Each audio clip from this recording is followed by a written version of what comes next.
Radio 2M. Faites entrer l'invité. Avec Fathi El Aouni. Bonjour, ravi de vous retrouver pour ce nouveau numéro de Faites entrer l'invité. Aujourd'hui, un spécial à quelques jours des célébrations de la Fête du Trône. L'occasion pour nous de revenir sur les grands chantiers qui ont marqué ces derniers mois et en particulier la diplomatie.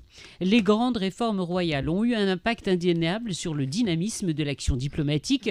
Elles ont influé sur les positions de certains pays sur le dossier du Sahara marocain. Les victoires de la diplomatie marocaine ont permis de rallier le soutien clair et ferme de plusieurs puissances mondiales à la marocanité du Sahara. Les visites politiques au Maroc ont été des plus nombreuses. Union européenne, des visites inédites au cours de ces derniers mois, une nouvelle page avec une coopération des plus fortes avec l'Espagne, partenariat stratégique renforcé avec les États-Unis, sans parler bien sûr d'Israël ou encore de l'Allemagne. 2022-2023, pour de nombreux experts politiques, ce sont des années charnières pour la diplomatie marocaine. Avec moi aujourd'hui pour en débattre, des patrons de presse et éditorialistes. Hassan Alaoui, directeur de publication de Maroc Diplomatie, bonjour.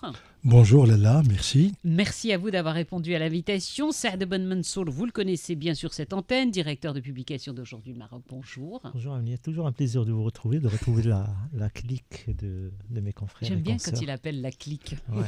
Ma bande. Également, Imen, elle est la rédactrice en chef d'EcoActu.ma, la première fois dans ce studio, Imen. Oui. J'espère pas la dernière. Ouais, je suis très ravie d'être parmi vous et j'espère que ça ne sera pas la dernière, effectivement. Mohamed Zouak, fondateur et directeur de publication de yabiladi.com, que vous retrouvez tous les mercredis pour le spécial MRE. Bonjour Mohamed. Bonjour Fatia. Et puis il nous rejoindra dans un instant, parce que vous le savez, il est toujours en retard. C'est notre politologue préféré et éditorialiste, Mustapha Shimi. Il se fait désirer. On se souvient tous du discours royal du 20 août l'année dernière, où Sa Majesté le Roi avait adressé un message des plus clairs, relayé par nous tous et à l'international, avec cette phrase « Le dossier du Sahara est le prisme à travers lequel le Maroc considère son environnement international ». Compte tenu de ces développements positifs impliquant des pays de tous les continents, je voudrais adresser un message clair à tout le monde.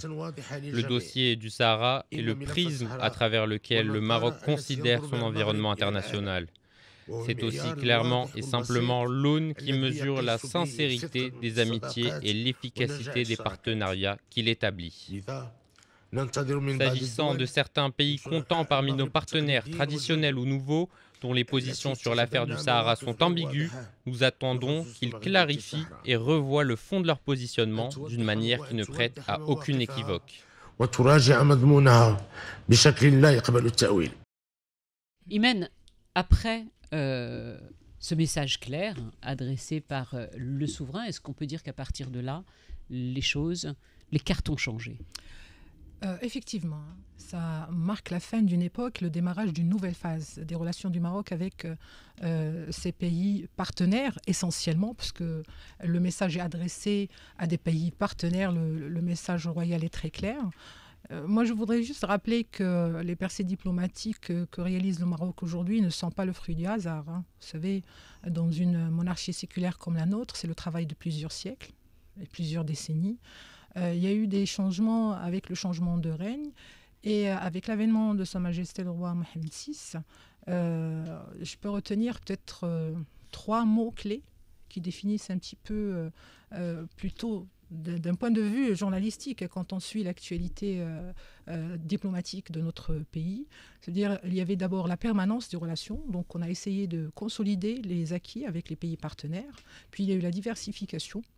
Et la diversification, elle a créé quelques jalousies, quelques animosités, mais le Maroc a continué son travail en silence, avec sagesse et réalisme politique.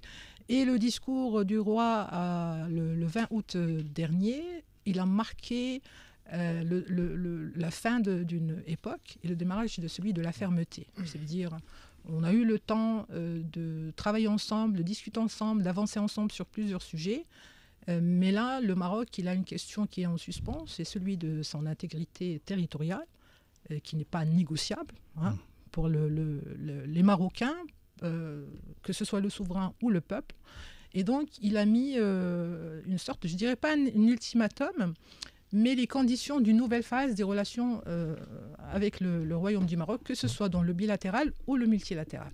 Même analyse, Mohamed ? Alors, il faut remettre dans le contexte le discours royal. C'est-à-dire qu'on a un discours très affirmé, où il y a une sorte de... on pointe, le souverain pointe du doigt certains pays, anciens, amis ou nouveaux. Et donc là, beaucoup ont parlé évidemment de la France, mais on a oublié aussi Israël qui, pendant une période, on ne savait pas trop si la reconnaissance de la marocanité du Sahara faisait partie des priorités. Et finalement, ce discours qui est très affirmé arrive dans un contexte international complètement transformé. On oublie cet aspect-là, c'est qu'il y a la guerre en Ukraine, et donc on se retrouve avec des camps. Beaucoup de pays africains avaient du mal à choisir. D'autres grandes puissances comme l'Inde, la Chine ont aussi essayé de jouer un petit peu sur les deux tableaux. Les pays européens se sont rangés auprès des États-Unis. L'OTAN s'est transformée. Donc on est vraiment dans une transformation très profonde des relations internationales. On ne sait plus si on est encore dans ce monde bipolaire ou apolaire, comme disait un grand politologue. Est-ce que réellement on est dans cette logique où on a deux camps, ou bien, mais là en fait le Maroc a clairement compris que les jeux étaient différents, le jeu international était différent, et qu'il fallait revoir un petit peu ce jeu d'alliance. On voit avec l'Arabie Saoudite qui est en train de renouer avec l'Iran. Les choses sont vraiment en train de changer. Et le Maroc là-dessus a plutôt réussi à la fois à traverser la crise sanitaire, et d'un point de vue géopolitique, donc là on va dire c'est sanitaire et économique, mais d'un point de vue géopolitique à sentir en fait le vent tourner. Et ce discours marque, et pas que le discours, même avant, on en reparlera peut-être, mais l'Espagne, il y a eu une rupture des relations avant qui a précédé le changement de la position espagnole sur le plan d'autonomie. L'Allemagne, c'est exactement la même chose. Il y a eu une tension diplomatique, une rupture diplomatique pour qu'ensuite l'Allemagne change. Alors les Pays-Bas, c'était plus ancien, il y avait des tensions déjà il y avait quelques années. Et les Pays-Bas aussi ont adouci leur position. Reste la France qui reste coincée dans sa position traditionnelle. Mais le Maroc a réussi, en étant beaucoup plus affirmé, en ayant un discours décomplexé pour le coup, à dire aux États, amis notamment, eh bien, si vous êtes des États amis, maintenant, il va falloir changer. Les États-Unis ont changé de position. Il n'est pas possible que vous continuez, vous, États amis, qui avez soutenu le Maroc sur ce dossier, maintenant à continuer à rester dans cette position qui est un peu fébrile sur cette question, alors que le Maroc a besoin d'avancer plus rapidement. Saad, avec ce discours de Sa Majesté, est-ce que vous diriez, vous aussi, que ça a changé la donne, que ça a changé les cartes de la géopolitique? On parle du Maroc, mais il y a une résonance aussi particulière qui a eu lieu au sein même du continent.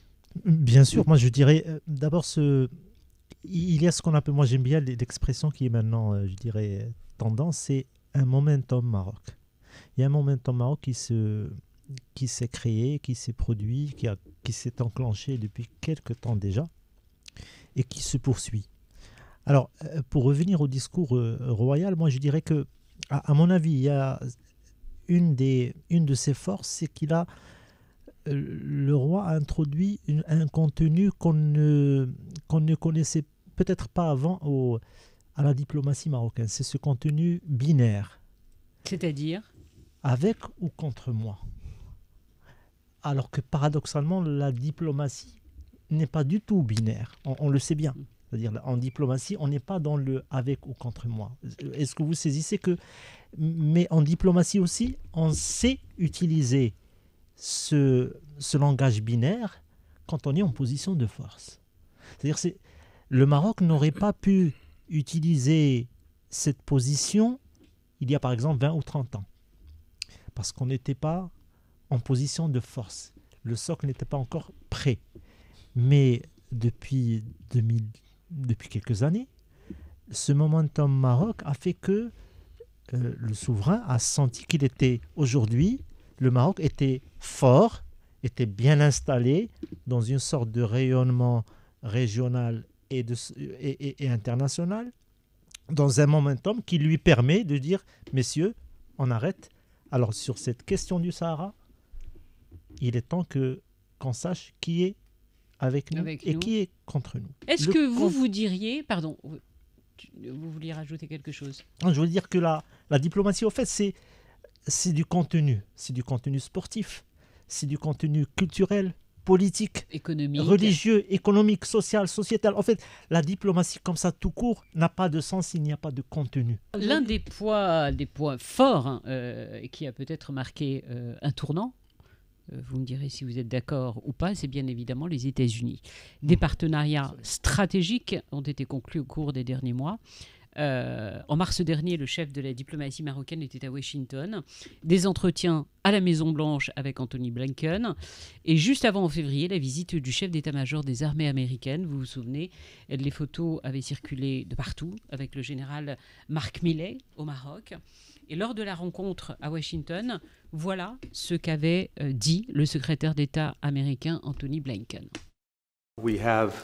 Nous avons un partenariat de longue date, historique et constant avec le Maroc, qui a été une force importante de stabilité, de paix, de progrès et de modération. C'est quelque chose que nous estimons beaucoup et que nous apprécions. Nous travaillons ensemble dans des tas de domaines différents. Bientôt, nous aurons les exercices du prochain African Lion que vous allez accueillir. Je voudrais aussi souligner l'initiative dont a fait preuve le Maroc en travaillant sur la normalisation de ses relations avec Israël et aussi dans des domaines de première importance pour le monde, comme pour le changement climatique. Hassan, est-ce que vous diriez que cette étape a tout bouleversé? Oui. Moi, je vais rebondir sur ce que Iman a dit tout à l'heure, qu'en fin de compte, des efforts considérables fournis pendant des années, je veux dire des décennies, ont pratiquement interpellé la communauté internationale. Pourquoi il n'y a pas de réponse à ce problème du Sahara? Pourquoi c'est toujours le même jeu, les mêmes analyses faites à partir d'Alger, qui traversent l'Europe, etc. Une espèce de lassitude qui s'est installée. Donc finalement, le roi peut-être s'est lassé de ça et il a dit mais non, on arrête, n'est-ce pas? Et puis, il y a cette double évolution parallèle très importante, significative que je vous propose, c'est l'évolution, je veux dire, au sud du Maroc, c'est-à-dire dans le Sahel. Et cette histoire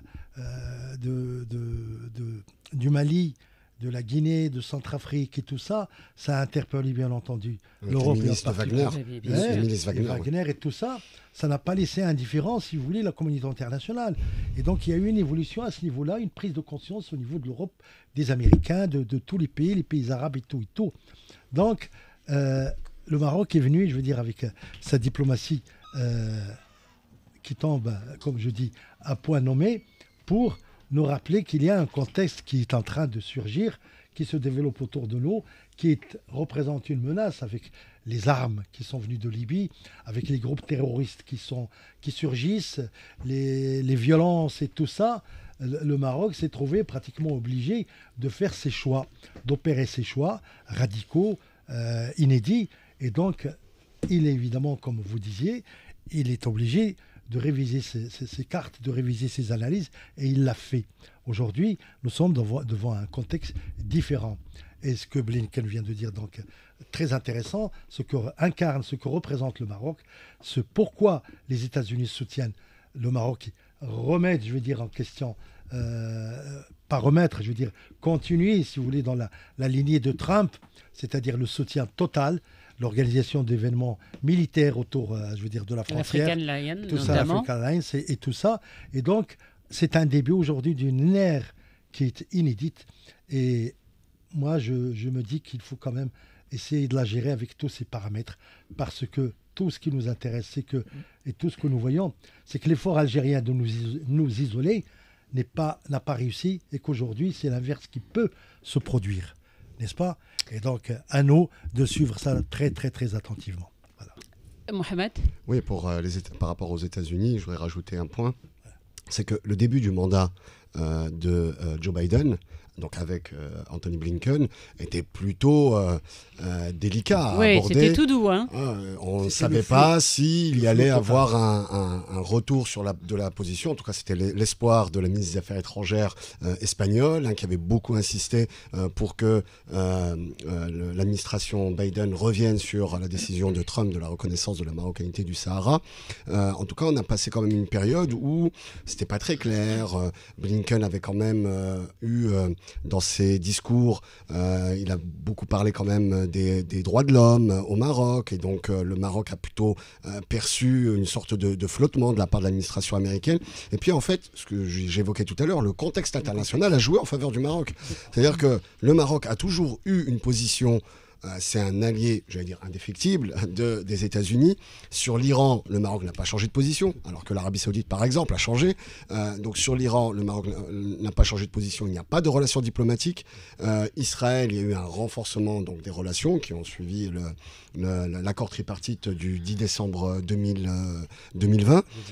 Et donc les États-Unis, compte tenu de ce contexte international bouleversé, avaient besoin d'avoir un allié. Et justement, le contexte aussi au Sahel, avec la Russie qui prend comme ça des marques, qui jette hors de certains pays la force française, qui était quand même la force historique, eh bien les États-Unis se sont dit, si on ne peut pas compter sur l'armée française dans certains pays comme la Centrafrique, comme le Mali, comme le Burkina Faso, etc., eh bien c'est une zone de danger avec l'installation des groupes terroristes, etc., et peut-être, ou bien des Russes ou des Chinois.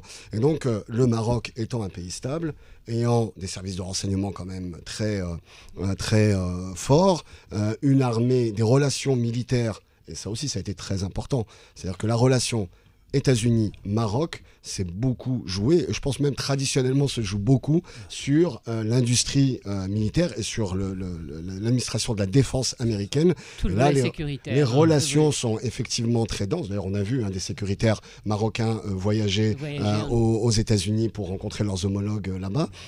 Et ça a beaucoup joué. C'est-à-dire qu'ils ont été rassurés en se disant c'est une force stable, basée en Afrique du Nord et à proximité du Sahel. On a des dangers, on a une zone de tension qui est en train de devenir rouge, pour ne pas dire noire. Eh bien, on a besoin d'avoir des alliés stables. Et le Maroc est l'un des alliés. Alors, il y a aussi l'Égypte, d'une certaine manière, mais de l'autre côté, le Maroc est un partenaire extrêmement important dans cette région.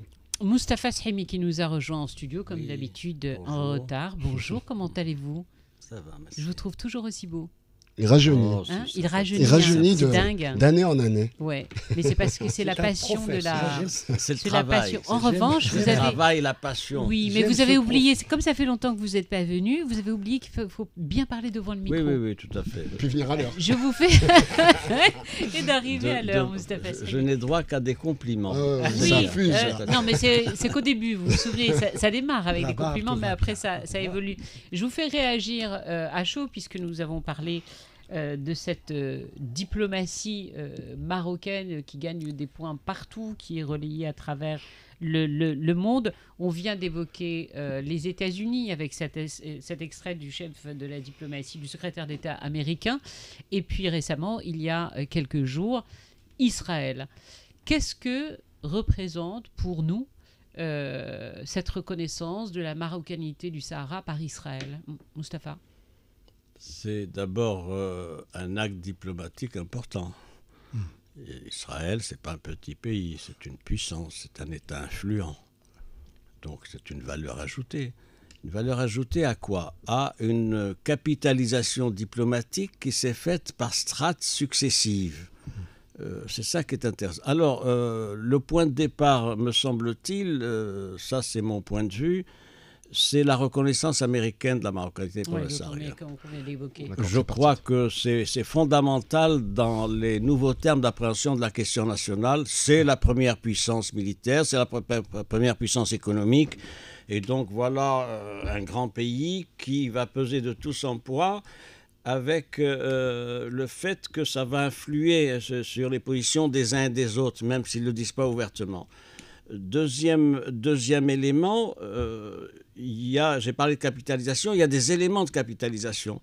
C'est comme ça qu'il y a eu, avec l'Espagne, mais l'Espagne, l'Allemagne, un certain nombre de pays. Il y a 15 pays européens qui reconnaissent, qui soutiennent l'initiative marocaine.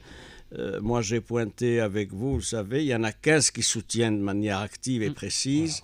Sur les 27, il y a 2 lots. Il en reste 12, il y a 5, 6, 7 qui ont une position constructive, et il y a 5, 6 qui sont dans une position attentiste, avec beaucoup de frilosité, notamment les pays nordiques. C'est un autre débat. Je voudrais ajouter aussi... C'est presque la majorité. Oui, non, c'est important. Et puis les réactions sur les réseaux sociaux depuis cette annonce, Mustapha, il y a un véritable appel du pied à la France. Ce qui va jouer vis-à-vis de Paris, c'est que Paris se trouve maintenant face à une situation difficile. Difficile parce que le calcul du président Macron, c'était du gagnant-gagnant. C'est-à-dire, je normalise, j'améliore partenaire d'exception avec l'Algérie. Et puis le Maroc, je mets ça en termes secondaires dans le solde, par pertes et profits même, etc. Or, ce qui se passe entre Paris et Alger témoigne du mauvais calcul.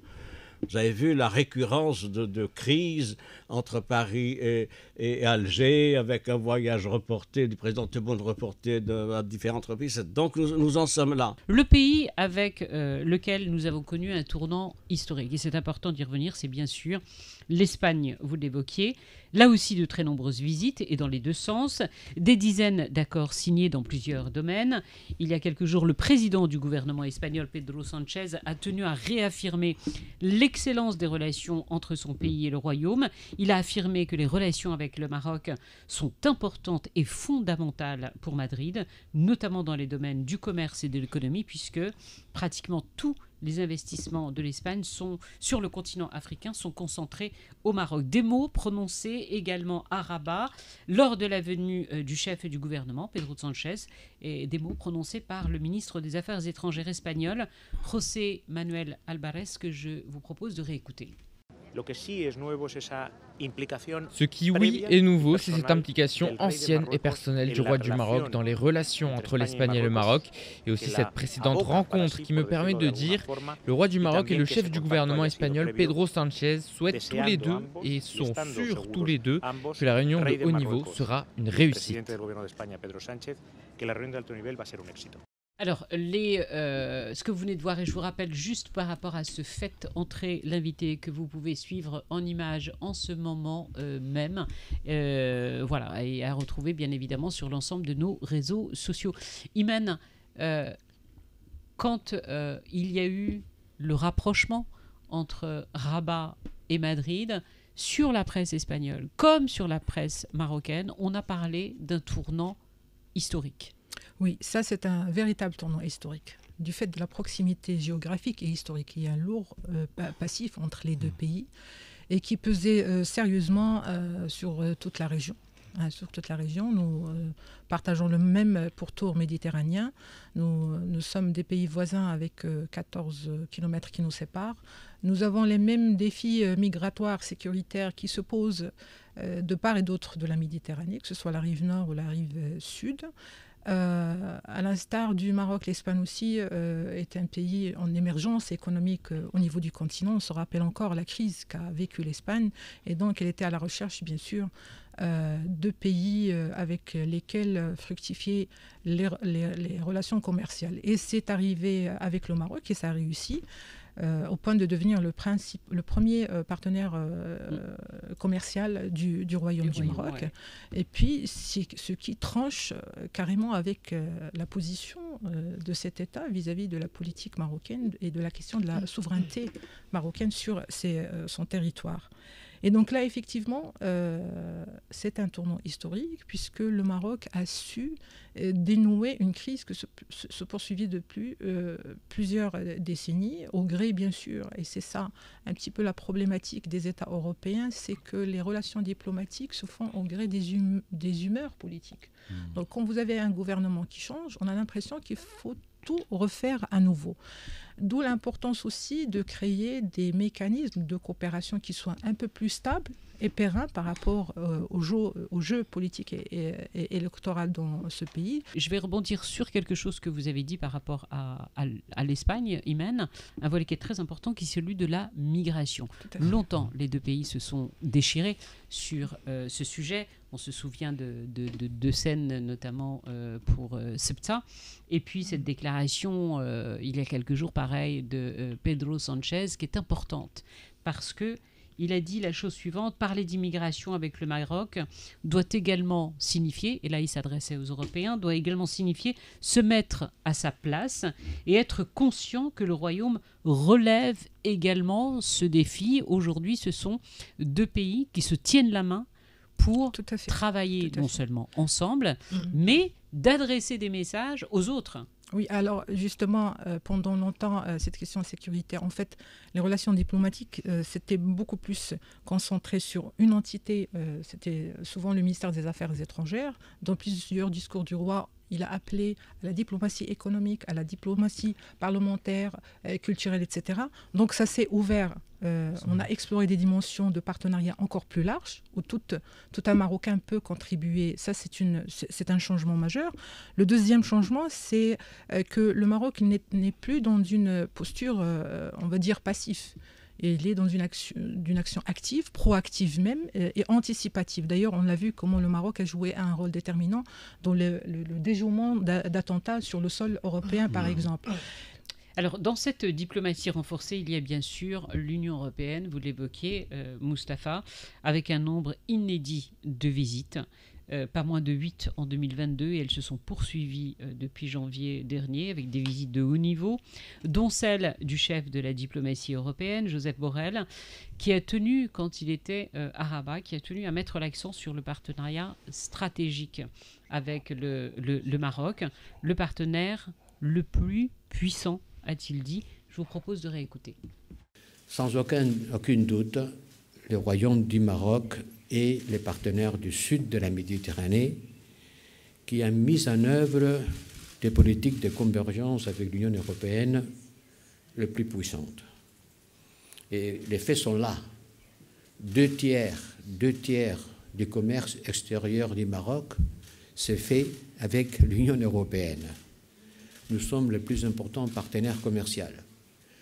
Et plus de la moitié de tous les investissements étrangers qui se font au Maroc viennent de l'Europe.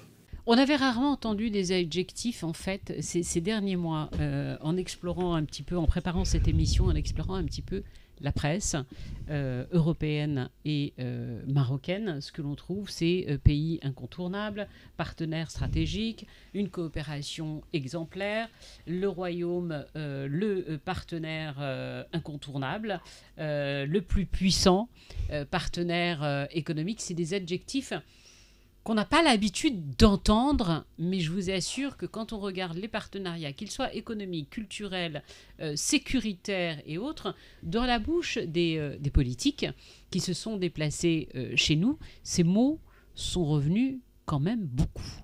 Oui, un déluge de superlatifs en oui. faveur du Maroc. Alors, c'est quoi? C'est des opérations de séduction? Tout le monde veut aujourd'hui... Il y a quelques éléments de l'équation qui nous permettent de comprendre un petit peu cette évolution ou ce déluge de superlatifs. Premièrement, les partenaires de l'Union européenne sur la rive sud méditerranéenne, le Maroc est clairement le plus stable et celui qui coopère le mieux, avec qui déjà il y a un statut avancé. On voit la Tunisie, c'est une situation très compliquée. L'Algérie qui est de toute façon fermée, qui est retournée que sur elle-même. L'Égypte qui a d'autres problèmes à gérer, et la Libye qui n'a pas encore réussi à mettre d'accord toutes les parties. Donc, et avec des enjeux migratoires sécuritaires qui sont énormes, et de développement aussi pour le reste de l'Afrique, qui sont énormes, et le Maroc est un partenaire privilégié.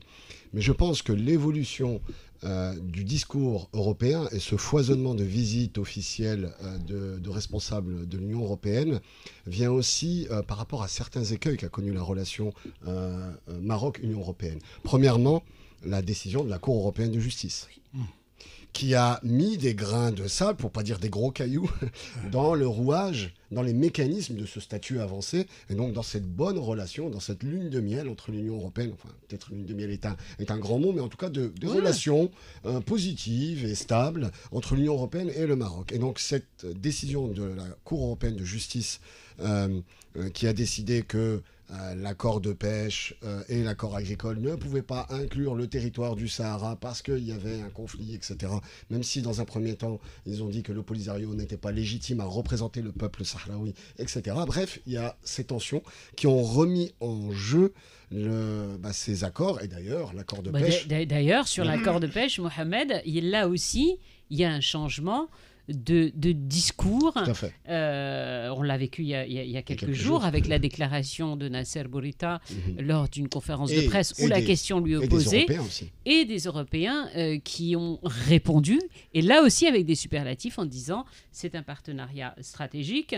Notre chef de la diplomatie, ce qu'il mettait en avant, c'est que le Maroc, le gouvernement marocain, avait besoin de se poser et de faire une réévaluation, en fait. Il y a un vide aujourd'hui. Depuis le 17, il y a un vide, c'est-à-dire qu'il n'y a plus d'application de l'accord de pêche. Le Maroc avait programmé cette éventualité. Le Maroc n'était pas là en train d'attendre le 17 en tremblant, en disant il n'y a plus d'accord, qu'est-ce qu'on va devenir? Depuis des mois, le Maroc avait réfléchi à une politique alternative, sorte de plan B global d'ailleurs, sur quoi?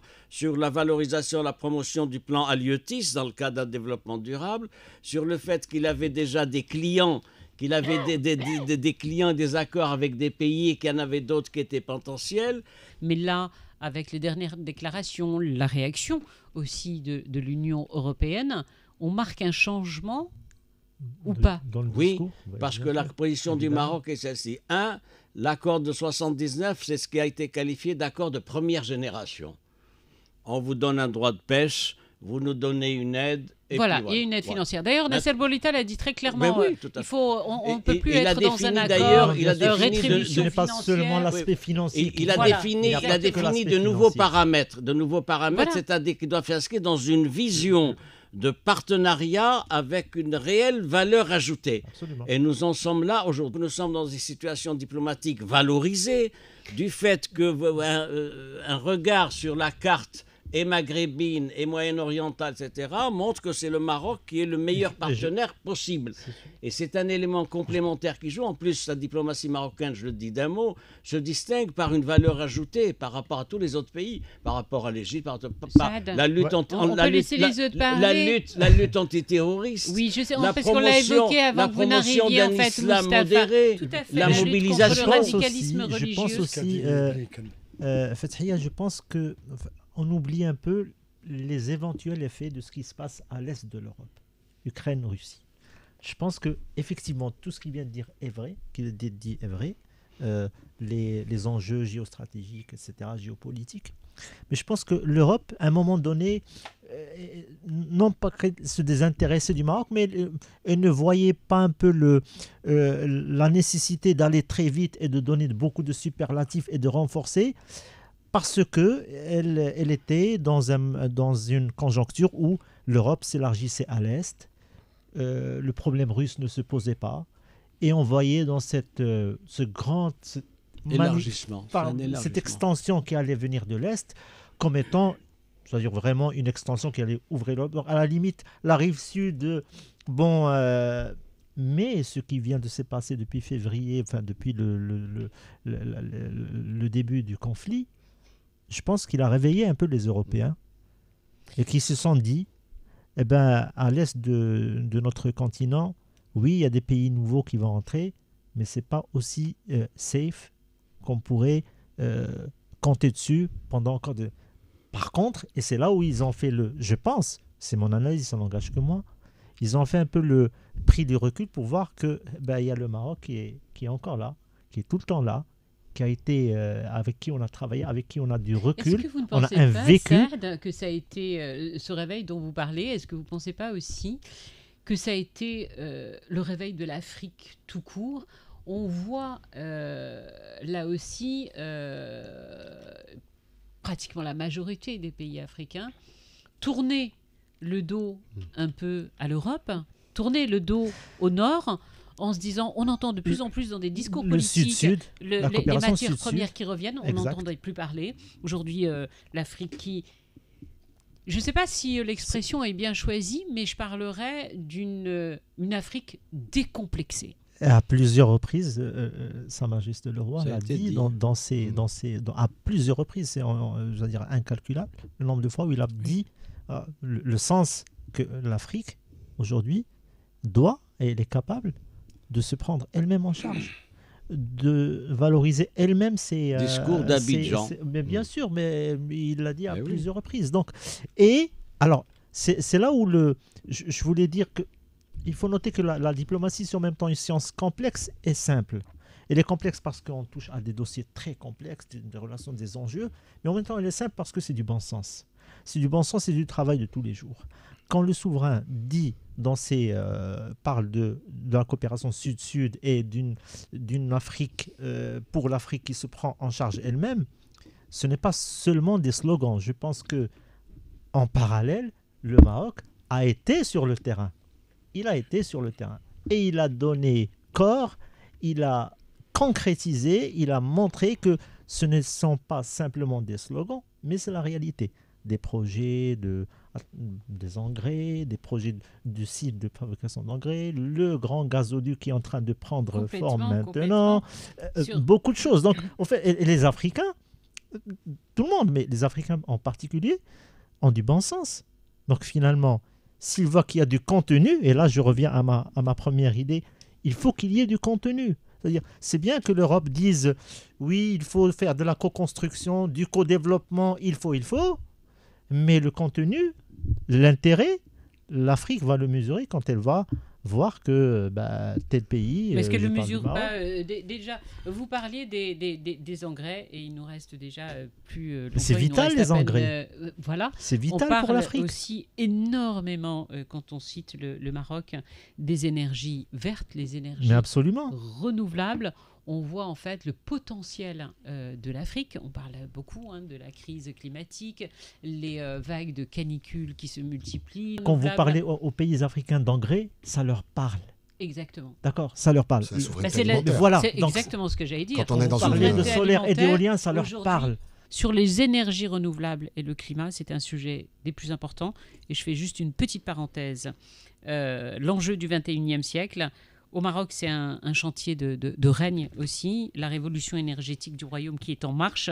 Et à l'occasion de la fête du trône, je vous invite vraiment à voir un documentaire de Zem qui vous raconte le Maroc leader des énergies propres à travers un récit qui est totalement inédit, de témoignages, d'images assez époustouflantes. Il y a le Maroc, mais bien évidemment, il y a de nombreux pays africains, il y a la France, il y a Dubaï avec des experts internationaux, des politiques également qui s'exprimeront. Vraiment, ne le manquez pas, ce sera le 26 sur 2M. Un mot sur le climat. Et ma dernière question à vous tous, et si vous pouvez ne pas faire trop long chacun, pour que chacun puisse... Voilà, quels sont les défis à venir? On a tracé un petit peu de tout ce qui s'est passé durant l'année 2022, l'année 2023, depuis janvier dernier, sur le dossier du Sahara, mais aussi les enjeux économiques et les partenariats stratégiques avec le Royaume. Les enjeux à venir pour nous, ce sera quoi? Je donne la parole à Hassan. Les enjeux, évidemment, je vais me hasarder, c'est une stabilité nécessaire, c'est un impératif, une stabilité institutionnelle, politique, bien entendu, qui va servir de base pour tout ce qui peut provenir comme réforme économique, sociale, et intellectuelle, culturelle, éducative surtout, et puis les enjeux de société que sont aujourd'hui les technologies nouvelles, n'est-ce pas? Comment le Maroc fait face, n'est-ce pas, avec ce qui se rapporte. Et je parle de ce chantier incroyable qui s'appelle l'hydrogène vert. Et on projette, je veux dire, des plans extraordinaires pour le Maroc. Est-ce que c'est vrai ou ça relève simplement du rêve? Est-ce qu'il y a les investissements, les hommes et les technologies nécessaires pour qu'on arrive justement, ce qui va compenser un petit peu nos manques à gagner au niveau des énergies fossiles que nous n'avions pas et dont il faudrait un jour évidemment se passer, je veux dire, de cette quête malgré tout ce qu'on peut dire, ça a été quand même le talon d'Achille du Maroc, c'est de n'avoir pas, des énergies de ce style. Et donc voilà les enjeux, surtout la stabilité. Il y a un discours récurrent et je trouve tout à fait justifié de certains pays africains. Ils disent nous ne polluons pas autant que les grandes puissances économiques, mais nous encaissons le plus gros de ce changement climatique. Donc ça, c'est une problématique beaucoup plus mondiale, on va dire, entre deux grands pollueurs que sont les États-Unis et la Chine. On verra en quoi ça va aboutir. Mais pour nous, pour l'actuel, je pense la taxe carbone aussi, aux frontières de l'UE, pour l'industrie marocaine, ça va poser un défi, je ne vais pas dire un problème, puisque je pense que c'est en cours. C'est un sujet qui est pris en considération par les autorités marocaines. Le troisième point, c'est bien sûr cette question d'hydrogène vert. Donc on a vu des études de pays comme l'Allemagne, par exemple, qui disent que le Maroc pourrait être un excellent fournisseur à des prix compétitifs. Si, et seulement si, bien sûr, dans cet élan aussi, le Maroc renforce sa résilience et son indépendance énergétique. Pour moi, c'est très important. Mohamed. Alors moi, je commencerai déjà par l'économie, le volet économique. Le barycentre de l'économie mondiale s'est déplacé vers l'Asie du Sud-Est notamment. Il y a beaucoup d'investissements qui ont été annoncés, des investissements importants. Et d'ailleurs, par exemple, dans le domaine des batteries automobiles, donc des investissements qui sont plutôt tournés vers le futur. De la part d'industriels chinois. Et donc cette transformation, transformer, réussir à capter ces investissements et créer de l'emploi au Maroc, c'est extrêmement important. Et bien sûr les échanges économiques, mais surtout attirer des investissements de la part des grandes puissances d'Asie du Sud-Est, le Japon, la Chine et d'autres pays. Je pense que ça, c'est un élément extrêmement important. Deuxièmement, d'un point de vue diplomatique, plutôt tourné justement vers la question de la souveraineté territoriale avec le Sahara. C'est l'Amérique latine qui a toujours été un petit peu le talon d'Achille, avec un Polisario et l'Algérie qui ont une sorte de magistère, qui avait en tout cas pendant longtemps un certain magistère dans certains pays qui étaient plutôt gouvernés à gauche voire extrême gauche. On a vu le jeu de valse un petit peu du Pérou, qui a retiré sa reconnaissance, qui l'a remis. Bon, voilà, c'est en fonction du président. Donc on est et certains pays qui sont un petit peu dans des positions un peu instables. Le Maroc doit évidemment confirmer à ce niveau-là. Puis je finirai par l'Afrique. Le Maroc a réussi à faire basculer beaucoup de pays africains en faveur de la thèse marocaine.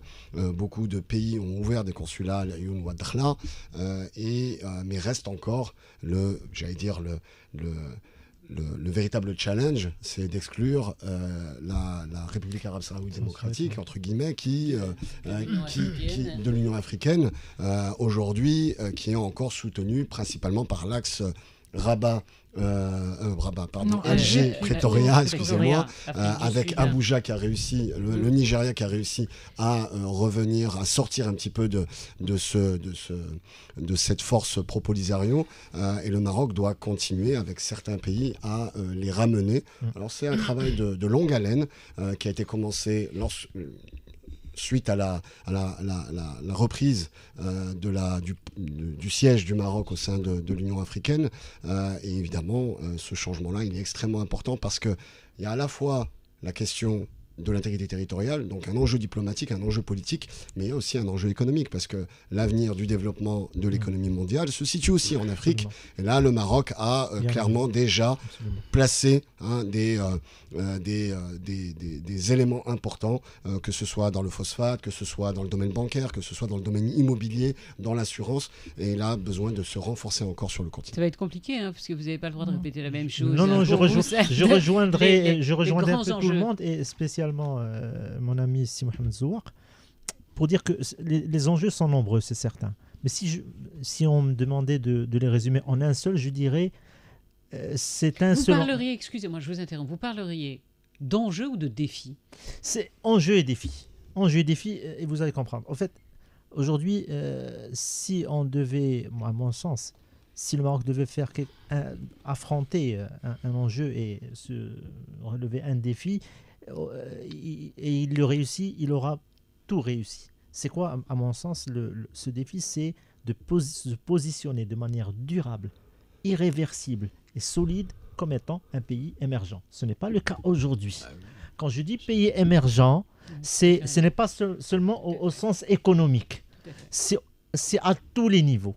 Quand on est émergent, on peut se dire, on est le Brésil par exemple. Le Brésil, ce n'est pas uniquement l'économie brésilienne, c'est un peu ce qu'il pèse sur la scène mondiale en termes diplomatiques, en termes d'influence au sein des organisations internationales. Donc, je pense que ce qui est bien, c'est que les rassurants, c'est que le Maroc n'est pas loin. Mon sentiment, c'est que le Maroc est à quelques... on n'est pas très loin de ce statut. Mais attention, ce statut ne se gagne pas et se garde indéfiniment. C'est un statut qui se gagne, bien sûr. Pour relever le défi de l'émergence, c'est de la diplomatie, c'est de l'économie, c'est du social, c'est du politique interne, c'est le Sahara, c'est tout. C'est-à-dire, si on a réussi ça, ça veut dire derrière, on a tout réussi. Mustapha, je vous donne le mot de la fin, presque. Deux volets. D'abord, à l'international, consolider davantage la diplomatie économique. C'est en cours avec la multiplicité des partenariats stratégiques. Il faut continuer à investir cette piste-là parce que c'est elle qui est porteuse de retour d'investissement, d'attractivité, etc. Deux, tenir bon et continuer pour ce qui est de la diplomatie au sens propre. Et nous avons une feuille de route. C'est très facile d'avoir une diplomatie avec le Maroc parce qu'il y a une grille qui a été définie par le souverain. Il dit... Nos relations avec nos partenaires traditionnels ou autres seront revues et corrigées au prisme de la question nationale et des territoires des provinces. Donc c'est très facile. L'extérieur, c'est maintenant en interne. En interne, ce qui est important, me semble-t-il, c'est qu'il y a des chantiers. Ce qui manque, me semble-t-il, et c'est sur ça qu'il faut se mobiliser, c'est une réelle volonté réformatrice, une capacité réformatrice politique.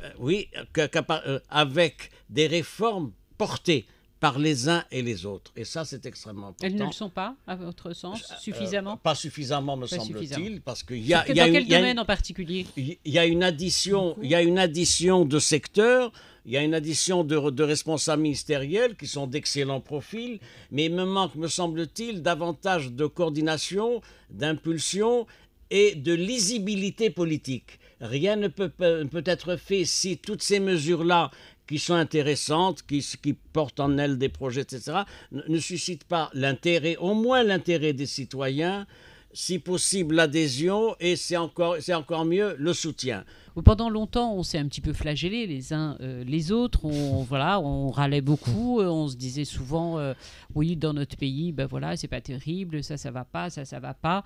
On l'a fait pendant longtemps. Est-ce qu'aujourd'hui, et là, c'est alors, mais deux mots chacun, parce qu'on clôture. Vous avez, vous, en tant que journaliste, on oublie la politique, on oublie la diplomatie, vous, à titre personnel, en tant que journaliste, patron de presse, est-ce que votre discours a changé ? Hassan, très rapidement, il a changé ou pas ? Bien sûr qu'il a changé, par les circonstances obligées.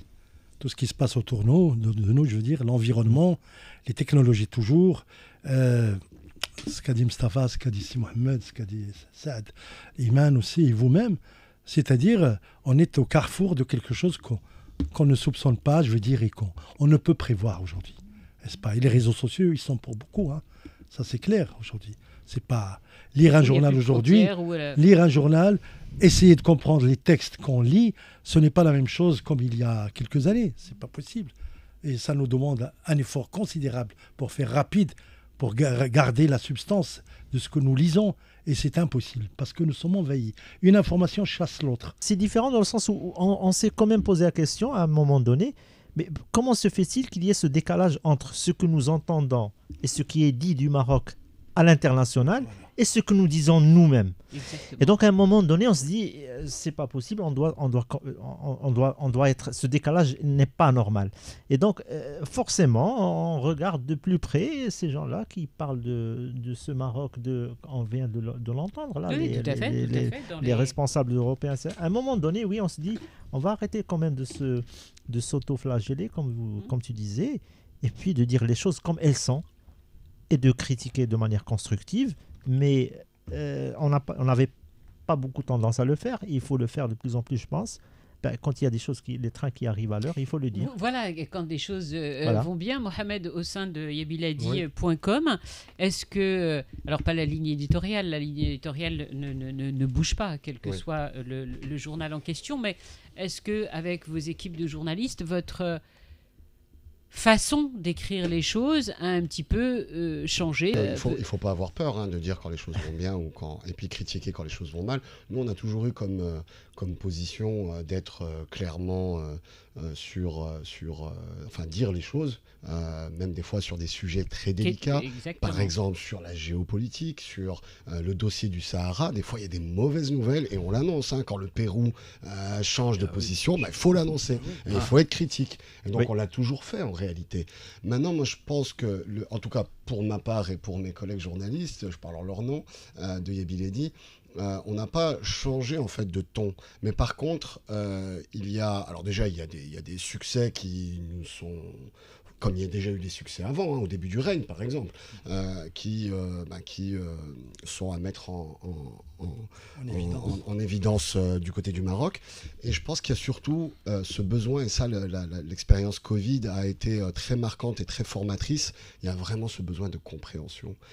Les internautes, les lecteurs nous demandent, parce que c'est un monde qui est en mutation, on ne comprenait rien sur Covid, on ne comprend rien, ou en tout cas c'est très compliqué à comprendre ce qui s'est passé avec le dossier ukrainien, la position du Maroc par rapport à ce dossier, par rapport à la guerre Russie-Ukraine, les camps qui étaient en train de se reformer, l'inflation, la pénurie de blé, etc. Enfin, les risques de pénurie de blé. Tout ça, ça a été extrêmement compliqué pour les gens, pour qu'ils comprennent. Et donc, notre rôle, nous, en tant que journalistes, en tant que médias, était justement de faire un effort supplémentaire pour expliquer les choses de manière... Heureusement que j'avais dit 2 mots. Imen.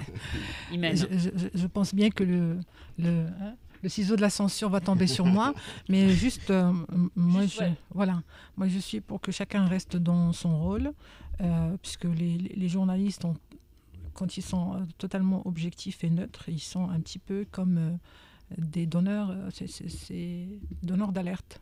C'est ça leur travail, attirer l'attention, donner un coup de phare, ici ça va pas bien, parce que c'est ça notre métier premier. On n'est pas là pour applaudir ou pour flageller les gens, etc.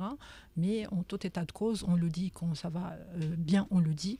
On a été d'ailleurs très indulgents pendant la période du Covid. On s'est dit finalement on a un bon pilote à bord, puisqu'on voyait de grandes puissances larguer avec toutes les complications économiques, les restrictions, etc. On a été tous contents de voir que le Maroc a bien géré la pandémie. Bon, il y a des points de force, mais il y a également des points de faiblesse. L'idée aussi, c'est que ce soit pour l'acteur politique, l'acteur médiatique, c'est toujours rester vigilant, parce qu'on a vu comment les conjonctures peuvent évaluer très rapidement avec la crise Russie-Ukraine. C'était du jour au lendemain, personne ne s'y attendait. Et donc, l'idée aussi, c'est qu'on applaudit ces avancées diplomatiques, et on salue bien sûr tout le corps diplomatique, ces femmes et ces Marocains qui sont dans d'autres pays. Mais toujours est-il que l'idée aussi, c'est d'essayer de ramener le front domestique et international sur la même phase. En fait, pour être une puissance diplomatique, il faut être une puissance politique, économique, environnementale, etc. Ça ne peut que renforcer la position du Maroc. Moustapha, je ne vous pose même pas la question, parce que vous avez changé votre façon d'écrire, parce que moi je vous suis beaucoup, et je trouve que vous êtes, très sincèrement, vous me dites si je me trompe, mais je vous trouve moins virulent. Moins virulent ? Oui. Je suis interrogatif. Oui, tout à fait. Je suis interrogatif. Qu'est-ce qui m'interpelle ?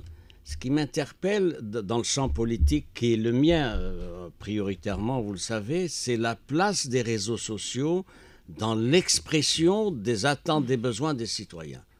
Et avec ce corollaire, le déclassement des partis politiques. La majorité des partis politiques sont inaudibles. D'ailleurs, ils ne se réunissent même plus.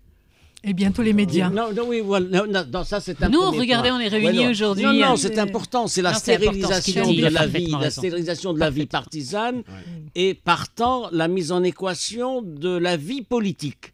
Il y a des semaines où on a des difficultés à trouver un sujet politique national. Donc voilà, Autre Et pourquoi interrogation. Attendez, Parce qu'il y a pas de je terminais. politique. Parce Mais qu'il faut qu'il y ait pourquoi des alors les faits. politiques ne se déplacent pas, Parce ne parlent plus aux médias, à votre avis? Parce que Ils ont peur de nous? Non. Les profils d'abord.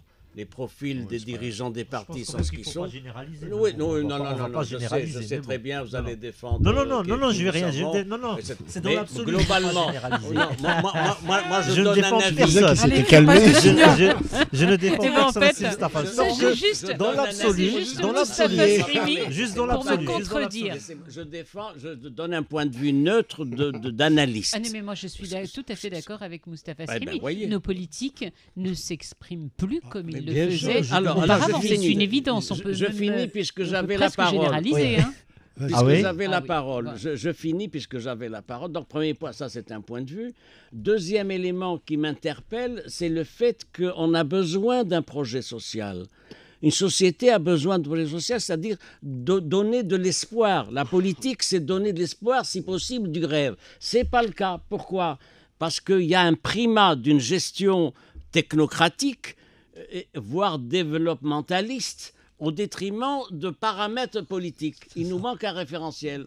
On avait ce référentiel avec le nouveau modèle de développement de juin 2021, qui est malheureusement resté mort-né. Plus personne n'en parle. Je suis pratiquement un des derniers à en parler encore dans la presse. Et donc, il nous manque quoi ? Un référentiel. Et en même temps, il nous manque, vous savez, un pacte social et démocratique. Merci beaucoup. Avec nous, il y avait Hassan Halaoui, le directeur de publication de Maroc Diplomatie, Saad Ben Mansour, directeur de publication d'Aujourd'hui Maroc, Iman Bourara, qui est la rédactrice en chef d'EcoActu.ma, Mohamed Zouak, fondateur et directeur de publication de yabiladi.com, et notre politologue et éditorialiste Moustapha Srimi, que vous pouvez retrouver très régulièrement sur 2M. Et bientôt sur Radio 2M. Je ne vous en dis pas plus. Merci infiniment à vous de nous avoir suivis. On se retrouve, quand on se retrouve, vous savez quoi ?